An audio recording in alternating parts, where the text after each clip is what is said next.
Hello, and thank you for listening to this episode of the Moore's October Rants. Today's episode is going to be titled, My Worth Isn't Determined by Others' Opinions. One thing I've noticed about the internet is how it opens the door for people to share their opinions about us, often unsolicited. While this can sometimes be a positive experience, it can also become a source of frustration or even pain. For instance, someone might decide to block or criticize us based solely on a photograph or a short exchange, which can feel deeply personal and hurtful. I've experienced this firsthand. I was chatting with a woman on social media, and when I shared a picture of myself, she blocked me without explanation. It stung because I immediately started questioning my appearance and worth. Did she think I was unattractive? Was there something inherently wrong with me? The experience lingered in my mind, challenging my self esteem. It's easy to let moments like these define how we see ourselves, but I've come to realize something important. One person's opinion doesn't determine our value. For every person who might reject us based on superficial reasons, there are others who see us in a completely different light. I've had people tell me I'm attractive, interesting, and enjoyable to talk to, which helps remind me that one negative experience doesn't erase all the positives. Still, it's not always easy to focus on the good when the negative feels so sharp. Navigating these moments is a constant battle between letting go of someone else's judgment and holding on to our own sense of self worth.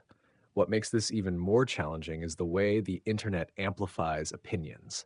People don't just criticize your behavior constructively, sometimes they go out of their way to diminish your self worth.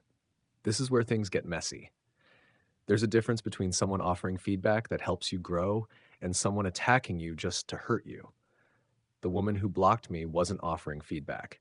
Her action reflected her own feelings, preferences, or circumstances, not my intrinsic value. Still, it's hard not to take it personally. This distinction is crucial, though. Learning to see someone's rejection as a reflection of them, not us, is a skill I've been trying to develop. When I think about how social media and dating apps work, it's clear that rejection is built into the experience. Not everyone you meet online will want to engage with you further. Sometimes their decision has nothing to do with you at all. People are making snap judgments based on photos, short bios, and a few conversations, which are such limited ways to understand a person. I've realized that going into these interactions with measured expectations can help. I remind myself that rejection isn't necessarily about my worth. It's just part of the process. It's easier said than done, but it's a mindset I'm working hard to maintain. The problem with these platforms is how they encourage us to base our self worth on the opinions of people who don't truly know us. This is especially evident on dating apps, where rejection often feels amplified. Watching videos of other men sharing their struggles with dating apps has been eye opening for me. Many talk about how a lack of matches or messages makes them feel unattractive or unworthy. It's a vicious cycle because these apps present such a narrow view of who we are as individuals. A few pictures and a short bio can never capture the complexity of a person, yet we let those tiny snapshots carry so much weight in how we see ourselves. This isn't just a personal struggle, it's a societal one.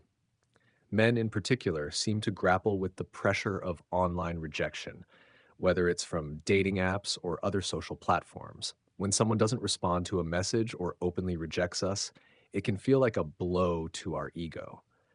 But I've learned that rejection often says more about the other person than it does about us. Maybe they weren't in the right headspace, or maybe they were projecting their own insecurities.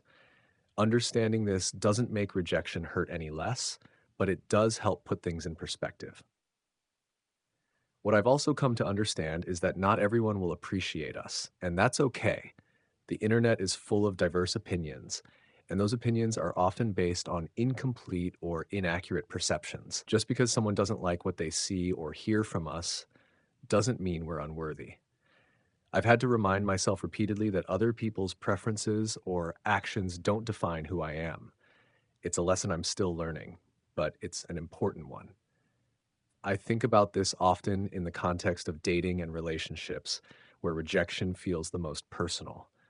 It's so easy to let someone else's lack of interest shake our confidence last, but I try to see it as part of the adventure. Every interaction, whether positive or negative, is a chance to learn something about myself and how I want to approach connections in the future.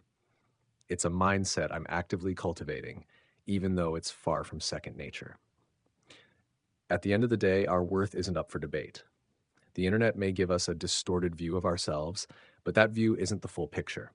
The people we encounter online are forming opinions based on limited information, and often those opinions are colored by their own biases, insecurities, or preferences.